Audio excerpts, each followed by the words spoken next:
¿Por qué La Habana quiere ingresar en los BRICS? ¿Qué creen en Rusia sobre lo que pasa en América Latina? No aceptó el plan de paz. Sobre lo que pasa.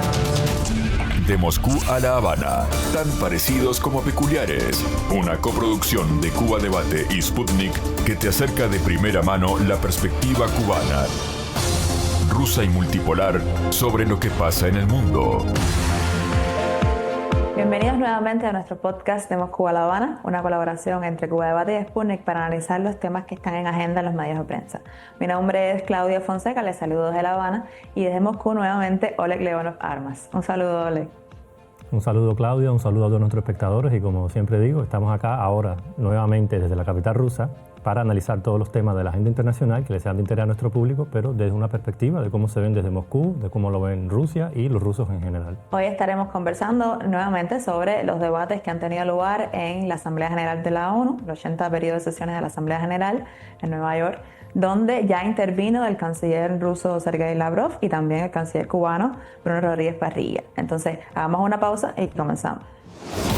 De Moscú a La Habana, entérate de primera mano sobre lo que verdaderamente opinan los rusos.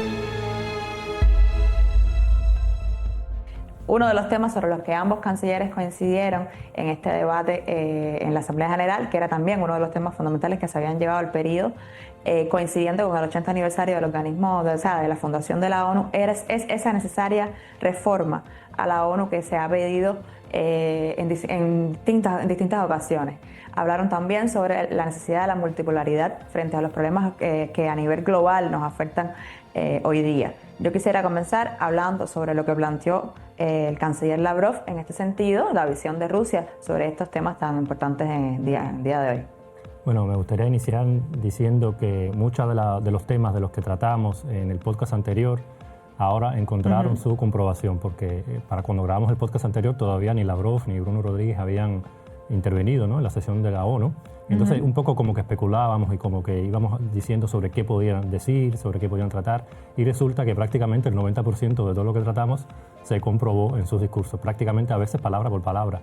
Esto significa que, a diferencia de otros medios que siempre especulan, o de otros programas, ¿no?, que especulan sobre lo que cree o no cree Rusia o de dónde viene, nosotros sí sabemos los hechos de verdad desde dentro, ¿no? Conocemos las cosas desde dentro y por eso, bueno, les invito a nuestros espectadores que compartan con sus amigos y conocidos para que se enteren de lo que realmente piensa y cree Rusia sobre los problemas internacionales, porque aquí sí acertamos a menudo. Entonces, volviendo a tu pregunta, ¿no? Sí, pues precisamente Lavrov tocó en su discurso el tema de la reforma de la ONU y precisamente lo hizo en ese marco que nosotros habíamos hablado en el podcast anterior, pero ahora lo vamos a repetir y lo vamos a profundizar un poco más, ¿no? Dijo que sí, que la reforma de la ONU necesita ser discutida, pero que Rusia se posiciona de tal manera que sin privarle esos derechos exclusivos, ¿no?, que tiene Rusia en la ONU como país miembro permanente del Consejo de Seguridad, que se ganó tras la Segunda Guerra Mundial, y precisamente Lavrov también hizo mención de eso, de que hace 80 años no solamente se fundó la ONU, sino se fundó la ONU como consecuencia de aquella victoria en la Segunda Guerra Mundial de los 5 países aliados, ¿no?, los principales 5 países aliados, que vendría siendo Rusia, China, Estados Unidos, Inglaterra y Francia. Entonces, para el momento de su fundación, por esas 5 naciones, ¿no?, la ONU, el mundo era diferente. Ahora, el mundo cambió para el día de hoy y ya las naciones que estaban en sus inicios, ¿no?, de la organización, ahora algunas tienen menor relevancia, como vendría siendo, por ejemplo, países como Reino Unido, Francia, aunque Lavrov no lo dijo, no lo mencionó explícitamente, pero lo insinuó. Pero lo que sí dijo es que países como Brasil y la India, y estos países sí los mencionó explícitamente, al día de hoy tienen un papel mucho mayor que en el momento de su fundación y por ende deben tener mayor representación tanto en los organismos de gobernanza de la ONU como también en el Consejo de Seguridad.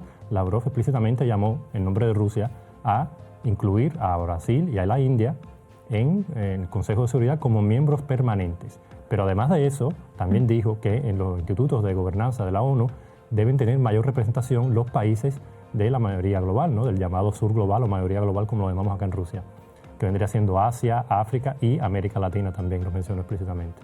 O sea, que después Lavrov en una conferencia de prensa que tuvo posterior a su discurso especificó que, por ejemplo, poniendo ejemplos, ¿no?, de que muchos institutos, ¿no?, que forman parte de la ONU están al día de hoy gobernados o dirigidos por personas del bloque occidental, ¿no? Otanista. Y mencionó uno tras otro diferentes organismos de la ONU que están dirigidos por ejemplo, por representantes del Reino Unido. Y lamentablemente son muchos esos organismos que están dirigidos por británicos. Y no es que él esté en contra de los británicos, pero es que, siendo sinceros, al día de hoy Reino Unido, en el Instituto de Gobernanza de la ONU, está sobre representado. ¿A costa de quién? A costa de los países del sur global. O sea, a eso venía llamando Lavrov. Y por ahí es donde va la posición de Rusia en todo lo que respecta a esto de la reforma de la ONU. Ahora, yo no creo que Occidente en su conjunto, esto ya es pronóstico mío, no personal, acepte, ¿no?, esa proposición que hizo Rusia, aunque se alinee, ¿no?, también con las propuestas que también que hablaron otros países también del llamado sur global, pero ellos no van a ceder esos puestos sin una batalla diplomática dentro de las paredes de la ONU.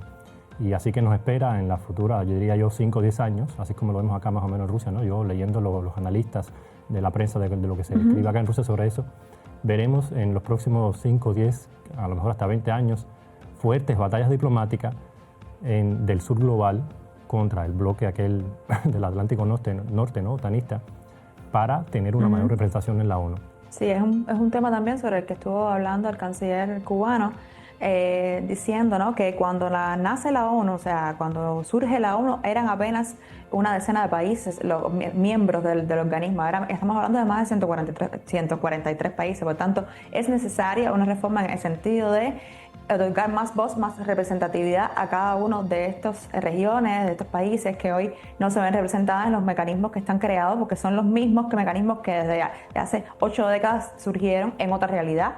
Y sobre este tema, a mí me gustó mucho una frase del propio canciller Lavrov, que también se conecta con algunos de los comentarios que hizo el canciller Bruno, que es que dice que la raíz de los problemas son continuos intentos de dividir el mundo. Este es Lavrov.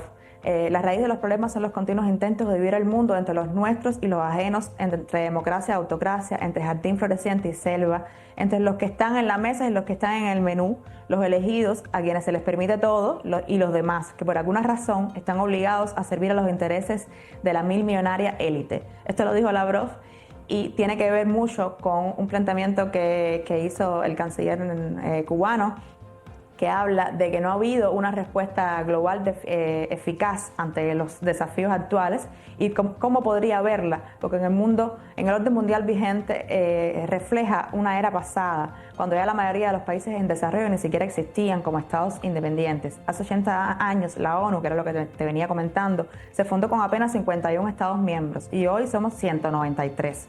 Por tanto, la prioridad más urgente es crear un nuevo orden internacional que garantice paz, derecho, desarrollo, igualdad, pero participación y representación de todos estos países en desarrollo. Y a eso es a lo que nos estamos refiriendo en ambos, o sea, tanto Rusia como Cuba, y como otros países, muchísimos países de América Latina también hablaron sobre estos temas de la representatividad, la necesaria representatividad sobre la cual, por supuesto, coincido contigo, no será una tarea fácil, será una pelea diplomática muy fuerte durante los próximos años y estoy seguro que será un tema recurrente, ¿no?, a partir de ahora en cada uno de los eventos que a nivel global se organicen en el ámbito diplomático.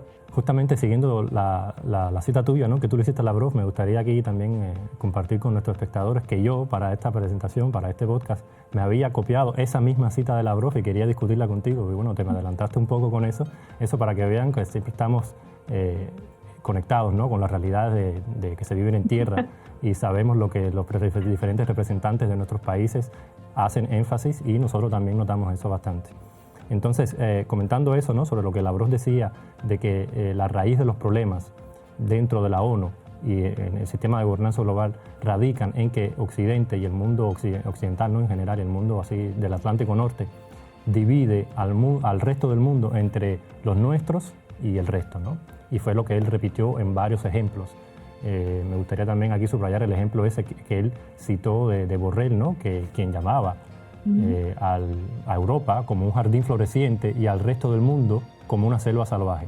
O sea, imagínense que el alto funcionario, el mayor responsable de la diplomacia europea considere que el resto del mundo es una selva salvaje y que ellos son el jardín floreciente. Eso es poco diplomático, ¿no? Tenemos que decirlo. Y esa era la persona que estaba a cargo de la diplomacia europea. Entonces, ¿qué tan fuerte, arraigada en sus mentes, ¿no?, está esa visión de que nosotros somos los buenos, los mejores, ¿no?, los elfos, los que vivimos en los jardines, y ustedes son los malos, los que siempre traicionan, los que son bárbaros, los orcos, ¿no?, por decirlo de alguna manera? Y esa es la mentalidad con la que nosotros desde el sur global o desde la mayoría global tenemos que, poco a poco, como dicen, ¿no?, como hay un dicho ruso que dice que gota a gota quiebra las piedras, ¿no? Tenemos que trabajar constantemente para cambiar esa mentalidad.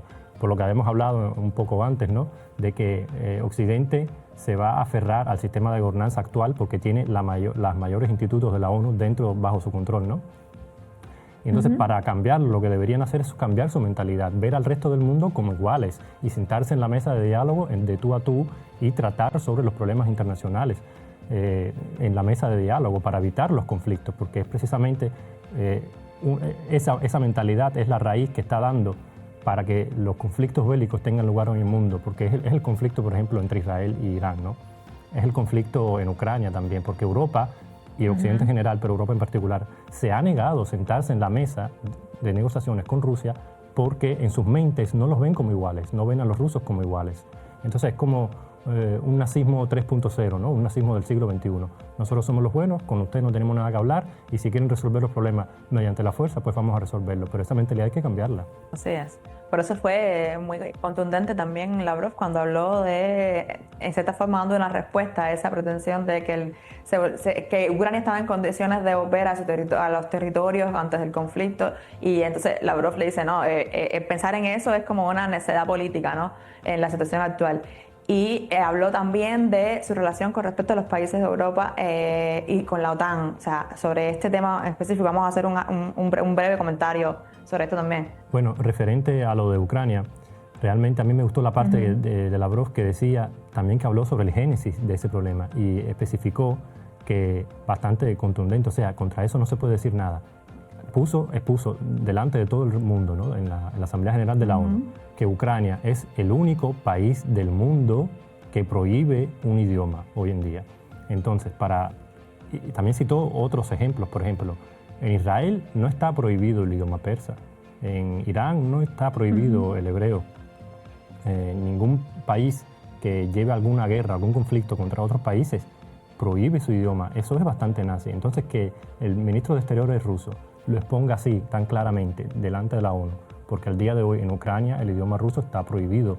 No se pueden poner música en idioma ruso en la radio. Los maestros tienen prohibido dar clases, ¿no?, enseñanza en idioma ruso. Los estudiantes, los trabajadores en su centro de trabajo, incluso las atendientes en las tiendas, tienen prohibido por ley atender a personal en idioma ruso. O sea, tú en Ucrania puedes hablar con cualquiera, trabajar con cualquiera, en idioma español, árabe, hebreo, inglés, cualquiera. Pero ruso no. Si hablas ruso, te multan. ¿Qué es eso? Sino una expresión de chauvinismo y de nazismo en el siglo XXI, ¿no? Lo que venía diciendo en la parte anterior. Es como un nazismo 3.0, un nuevo renacer del neonazismo en Europa, y que el ministro de Exteriores ruso lo exponga así en la ONU, no le deja al resto del mundo occidental, ¿no?, del transatlantista, otanista, argumentos para argumentar, ¿no?, valga la redundancia, por qué defienden ese régimen. Entonces, tratando el tema de Ucrania, Lavrov no se presentó tanto en las soluciones del conflicto, aunque sí dijo en su parte final del discurso que lo que propone Rusia es crear un espacio de paz panasiático, ejemplificando, por ejemplo, el espacio de paz que existe en Latinoamérica, ¿no?, que se llama así tal cual, lo nombran. Pero para que eso surja, los países del continente tienen que sentarse en la mesa de negociaciones y pactar eso, que es a lo que Europa y Estados Unidos no quieren que suceda, y es a lo que él está llamando al resto del mundo también. Lo que me gustó fue que en su discurso ejemplificó una de las raíces del conflicto en Ucrania, que vendría siendo la parte del idioma ruso, y también propuso una solución. Mientras que, ¿cuál es la solución que propone Europa para el conflicto ucraniano? vencer en el campo de batalla a Rusia. Eso es imposible, no van a poder hacerlo. O sea que en base, prácticamente Europa hoy no pone ninguna solución al conflicto. Lo que está haciendo es prolongando ese conflicto. Con curiosidad, de Moscú a La Habana, rompiendo los clichés de la propaganda globalista. El canciller cubano decía que si el Consejo de Seguridad hoy se muestra impotente por el motivo del veto de Estados Unidos con respecto al tema palestino, habría que entonces preguntarse si es una decisión que atañe ya por las condiciones del conflicto, atañe a todo el mundo, porque es un horror del que estamos siendo testigos todo el mundo y que nos hemos sentido muchísimos impotentes por no poder hacer nada en respaldo de ese pueblo palestino que tanto ha sufrido. Si no se pudiera llevar ese tema a la Asamblea General, a una decisión de la Asamblea General, que pasa otra vez por esa reforma de la que estamos hablando, de que lo que se veta en el Consejo de Seguridad ya no tiene solución. Pero hay temas como este, por ejemplo, que es un genocidio, la propia ONU lo ha calificado de esa manera, lo ha denunciado de esa manera, sobre el que muchísimos países en el mundo coinciden, y entonces no podemos hacer nada. Lo único de lo que se está hablando ahora es de reconocer ese Estado palestino, es al menos uno de los pasos que se debería dar, y entonces tampoco en ese sentido se ha sido determinante, tampoco se ha sido firme, ¿no?, desde la ONU.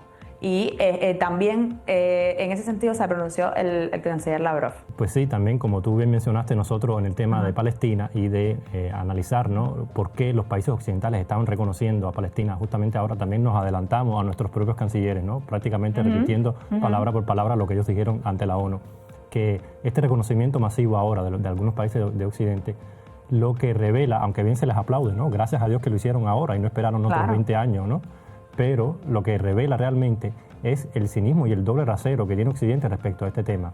Tuvieron que esperar tantos años y decenas de miles de muertos y millones de desplazados. O sea, tuvieron que esperar a todo eso para reconocer Palestina cuando la resolución de la ONU sobre la creación de 2 estados data de mediados del siglo XX. Entonces ahora, 75 años después, es que reconocen Palestina. ¿Por qué no lo habían hecho antes? Y también en el podcast anterior hablamos, y me gustaría aquí repetirlo, lo están haciendo ahora no porque de repente sean buenos y lo hagan. O sea, todo lo que está pasando ahora en Palestina y en Gaza ya había pasado. Lo están haciendo ahora por presión de sus propios pueblos, porque hemos visto marchas millonarias por toda Europa y por todo Estados Unidos de estudiantes y de personas que, gracias a las redes sociales, ¿no?, y a las plataformas de comunicación que existen hoy día, ven con sus propios ojos lo que está pasando en Palestina. Entonces, lo que hace 30, 40 años a sus ojos estaba oculto porque no lo podían ver y sus medios no se lo transmitían, ahora pueden verlo, ¿no?, la población europea y estadounidense pueden verlo con sus propios ojos, y eso obliga a su gobierno, a sus élites, a dar pasos como el reconocimiento de Palestina. Pero ahora aquí también pasamos al segundo tema. Después del reconocimiento, ¿qué lleva? ¿Qué cambia para un palestino en tierra, en Gaza, ese reconocimiento? Si después de ese reconocimiento no se toman medidas concretas, como serían, por ejemplo, que no estoy llamando a poner sanciones a nadie porque yo no soy político, pero viendo el ejemplo, por ejemplo, de Rusia o de Cuba, qué fácil Occidente impone sanciones contra esos países que no son afines a su grupo, ¿no?, que no son del jardín floreciente. ¿Y por qué no lo hacen con Israel? Si Israel lo que está haciendo es mucho peor de lo que ha venido haciendo Rusia en Ucrania, o Cuba ni hablar, Cuba no ha hecho ni 0,1% de lo que está haciendo Israel en toda su historia. Y aquí me gustaría también... Pero somos terroristas. Sí, somos terroristas. Justamente acá me gustaría anotar las palabras de Lavrov, quien llamó ante la ONU a Estados Unidos a sacar a Cuba de esa lista, porque es patético, es imposible, lo hemos dicho también aquí en uno de los podcasts anteriores, que alguien me llame algún terrorista cubano que haya hecho algún atentado en alguna parte del mundo. ¿Cómo es posible que Cuba esté en esa lista de países, mientras que Israel, que ante los ojos de todo el mundo, hay miles de videos y de fotografías grabadas, ¿no?, bombardea edificios civiles, bombardea hospitales, bombardea iglesias? No, pero Israel no vamos a incluir en esa lista. O sea que esto ejemplifica una vez más, resumiendo, ¿no?, el doble rasero de Occidente respecto a este tema, y ante el resto del mundo, ante la mayoría global, lo expone de forma más clara que nunca todo este tema. Entonces, por eso es que vemos el impulso ese desde el sur global de reformar la ONU para por lo menos que ese organismo tenga instrumentos para poder solucionar este tipo de conflictos. ese fue un tema, o sea, bastante recurrente, ¿no? Y lo tocaron ambos cancilleres, pero también se tocó por otros representantes de lo que llamamos el sur global, ¿no? Ese necesario rechazo a esa imposición unilateral de sanciones, de coerción con respecto a los países, porque no solo es la sanción que te impongo, sino como yo te amenazo o te obligo de alguna manera a que tú sigas por la línea que yo quiero, porque si no lo haces, de alguna manera te voy a cortar algún financiamiento, te voy a coartar por algún otro tema, conociendo que son países en desarrollo, que necesitan ayudas, que necesitan financiamiento externo para determinados programas sociales, en fin. Sobre todos estos temas también estuvo hablando, por supuesto, el canciller Bruno. Es un tema que nosotros siempre llevamos a la ONU porque hemos sido víctimas, como siempre digo acá, de un bloqueo durante más de 60 años.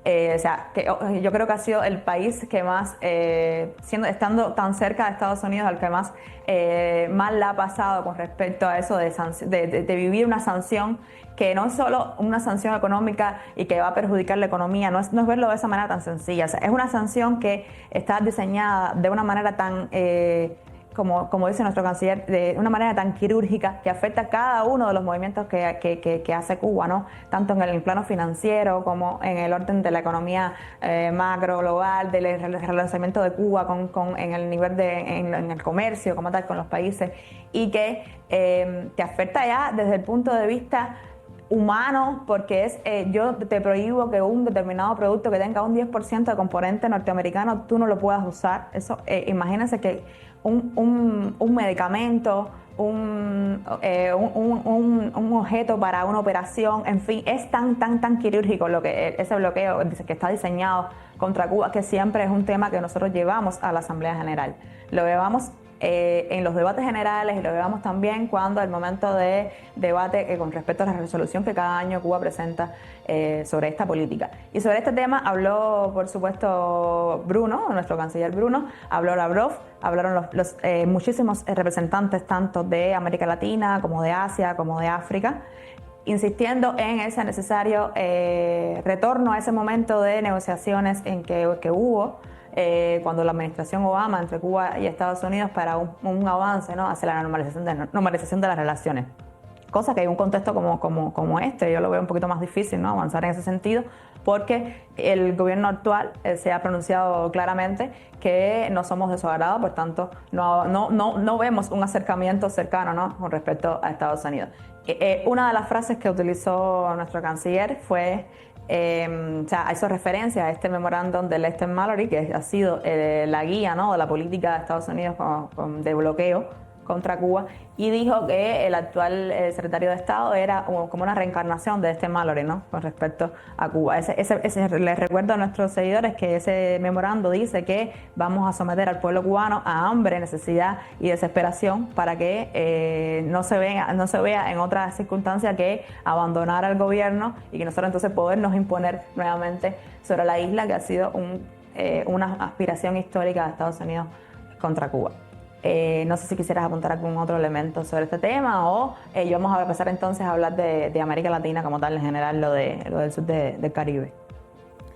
No, sí, me gustaría aquí también anotar, porque todo está bastante entrelazado, que Lavrov también, además de la propuesta de sacar la exigencia, ¿no?, diríamos, de sacar a Cuba de la lista de patrocinadores del terrorismo, la lista estadounidense de patrocinadores del terrorismo, también tocó el tema de las sanciones contra Cuba y mencionó los más de 60 años de bloqueo que Estados Unidos impone sobre la isla. Y aquí también me gustaría resaltar, ¿no?, subrayar para nuestros espectadores que a lo mejor nos vean fuera de Cuba y no entiendan cómo funciona el bloqueo bastante en breve. Que no es que Estados Unidos se niegue a comerciar con Cuba solamente, ¿no? O sea, que eso también lo hace, o que le niegue servicios financieros a Cuba. Es que intimida a otros países para que tampoco lo hagan, porque les dice, si ustedes tienen negocios con Cuba, nosotros en cualquier momento le bloqueamos las cuentas en nuestros bancos, le imponemos sanciones, le quitamos visados. Entonces, claro, un ciudadano, por ejemplo, francés, ¿no?, por decirlo de algún país del entorno de Estados Unidos, aunque sea buen intencionado, ¿no?, de tener algún tipo de relación comercial, de intercambio, ya sea cultural, médico o financiero, cualquiera, con Cuba, aunque tenga esa buena intención, pero se lo va a pensar dos veces porque él no quiere caer en la lista de sanciones de Estados Unidos tampoco. Entonces eso es como Estados Unidos impone sus leyes, ¿no?, y sus reglas al resto del mundo también. Y son pocos realmente, son pocos los países que se atreven en esas circunstancias igual a tener relaciones comerciales con Cuba, como vendría siendo Rusia o como vendría siendo China o Vietnam, ¿no? También. Pero en el resto del mundo ellos se lo piensan 2 veces. Y eso impulsa también otra cuestión que se planteó tanto por Lavrov como en general se ha discutido bastante en la ONU, que hace falta crear sistemas alternativos a los que están gobernados por Occidente, ¿no? Porque saben, por ejemplo, como instituciones como el Fondo Monetario Internacional o el Banco Mundial, que son instituciones, si no son de la ONU, pero son bastante afiliadas, ¿no?, a la ONU, pero están gobernadas por Occidente, y entonces en el mundo de hoy no hay otra alternativa que es seguir sus instrucciones, ¿no?, y seguir sus reglas. Y es lo que al sur global también tiene que darle mayor impulso en la creación de esas alternativas, como vendría siendo, por ejemplo, el Banco de Desarrollo de los BRICS, ¿no? Que no esté sujeta o que esté exenta, ¿no?, de cualquier, por ejemplo, negociación con Estados Unidos, y que simplemente las sanciones o las amenazas provenientes de Washington no le afecten de ninguna manera. Entonces, mediante esos instrumentos, el sur global sí va a poder relacionarse, ¿no?, tener mayor relaciones comerciales dentro del bloque y con otros países también, como vendría siendo Cuba. Y Latinoamérica también se lo tiene que pensar en general, porque también, como hemos mencionado muchas veces acá, no vale para nada ser hoy amiguito de Estados Unidos si mañana están en Estados Unidos, consideran que tú no eres amiguito de ellos y te imponen las sanciones y te intimidan. Igual lo vimos con Panamá, que ni ejército tiene porque tiene acuerdos, ¿no?, de defensa con Estados Unidos. Entonces el país no tiene ni ejército para poder defenderse en el campo de batalla. Y sin embargo, así todo, cuando llegó Trump, le impuso, mediante una intimidación bastante fuerte, ¿no?, que dejara de tener tratos comerciales con China respecto al canal de Panamá. Y siendo amiguito de Estados Unidos. O sea, de nada vale eso. Latinoamérica tiene que posicionarse como uno de los bloques, ¿no?, un polo de aquel futuro mundo multipolar que se está creando. Sí. Tanto Lavrov como Bruno mencionaron ese escenario tan peligroso que se está ahora observando en el sur del Caribe, cuando hay tanto movimiento militar, posicionamiento incluso de submarinos nucleares. O sea, supuestamente para combatir el narcotráfico, un tema que fue denunciado en reiterados discursos, que es un pretexto para una verdadera intención, que es amenazar a este gobierno venezolano, también por intereses económicos y políticos en el área del que tiene Estados Unidos allí, con respecto a Venezuela, que se sabe que es uno de los países mayores países exportadores de petróleo, productores de petróleo, en fin. Fue un tema que tanto Lavrov como Bruno sobre el que estuvieron hablando. ¿Por qué? ¿Por qué considerar que es un peligro hoy, entre los tantos conflictos que hay, esto que está sucediendo en el sur del Caribe? ¿Por qué tú crees que haya sido un tema que fue llevado a la ONU por Lavrov? Pues precisamente Lavrov también mencionó, ¿no?, el tema de Venezuela y las intimidaciones militares contra Venezuela. Y lo declaró explícitamente, dijo, esto crea una amenaza para que Latinoamérica deje de ser ese espacio de paz que hasta ahora ha existido, ¿no?, en el mundo, porque en el mundo conocemos pocas regiones que no tengan de alguna manera uno que otro conflicto, ¿no?, como vendría siendo África, Oriente Medio, incluso en Europa, ¿no?, teniendo los conflictos de Ucrania o de la antigua Yugoslavia, que todavía hoy siguen bastante latentes. Lo estamos viendo, por ejemplo, ahora en Serbia, o lo que está pasando ahora en Bosnia, que también las diferentes etnias del país están entrando en una etapa de conflicto interno, aunque no militar, pero sí siempre está latente, ¿no? Es como un volcán dormido que siempre está ahí. Entonces, Lavrov llamó precisamente a Estados Unidos, de manera indirecta, a por lo menos que no convierta a Latinoamérica en otro espacio de conflicto permanente, como lo ha hecho en otras partes del mundo. Y esto también los líderes de Latinoamérica, algunos líderes de Latinoamérica lo han expuesto también ante la ONU, pero otros no. Entonces volvemos a lo que yo siempre llamo aquí, Latinoamérica tiene que posicionarse en eso respecto a las influencias exteriores, tiene que posicionarse como un bloque único, unitario, y reaccionar de forma conjunta a estas amenazas, independientemente de las diferencias políticas o económicas que tengan dentro del bloque. Como espacio total, ¿no?, como espacio, como bloque, deben posicionarse y saber hacer frente a Estados Unidos. Y qué mejor momento que hacerlo que ahora, cuando vemos cómo en Asia están surgiendo también bloques, ¿no?, como también uno de los podcasts que hablamos anteriormente, la Organización de Seguridad de Shanghái, o en África también vemos como en la África subsahariana se están gestionando bloques antiimperialistas, ¿no? que expulsan a las fuerzas de sus antiguas metrópolis, ¿no? como vendría siendo Francia, y que hoy día también se están gestionando esos procesos más independentistas. Y esto fue también un tema que tocó Lavrov en su discurso, que este año se cumple 65 años del inicio del proceso de descolonización de África, y llamó precisamente a prestarle mayor atención a este continente e impulsar ese proceso, porque lamentablemente al día de hoy, después de que los países africanos obtuvieron una soberanía, ¿no? independencia política de sus antiguas metrópolis, pero no lo han obtenido de forma económica. Y él llamó a impulsar este proceso de formar también en África un bloque comunitario, independiente y soberano de aquellas antiguas metrópolis occidentales. De Moscú a La Habana. Sigue de cerca la visión del nuevo mundo multipolar. Bueno, y en este momento acá lamentablemente se nos cayó la comunicación con La Habana, y así que me tocará a mí terminar este podcast de forma exclusiva, diciendo lo que siempre dice Claudia al final de nuestro podcast, invitándolos a ustedes a que se suscriban a nuestras redes sociales y dejen en los comentarios los temas que quieren que nosotros analicemos, las preguntas que ustedes quieren que yo les cuente sobre cómo Rusia y Moscú en particular ve la situación, ¿no? Los diferentes temas que están abordando la gente internacional hoy en día, para yo poder responderles y aclararles, ¿no? a ustedes la posición de Rusia, para que no se dejen llevar por los diferentes clichés y mucha propaganda occidental que existe en los medios de prensa occidentales hoy día respecto a este tema. Así que nos vemos en el próximo programa, y aquí estamos desde Moscú a La Habana. De Moscú a La Habana, tan parecidos como peculiares. Una coproducción de Cuba Debate y Sputnik, para que tengas una perspectiva más amplia de las noticias que llegan desde todo el planeta.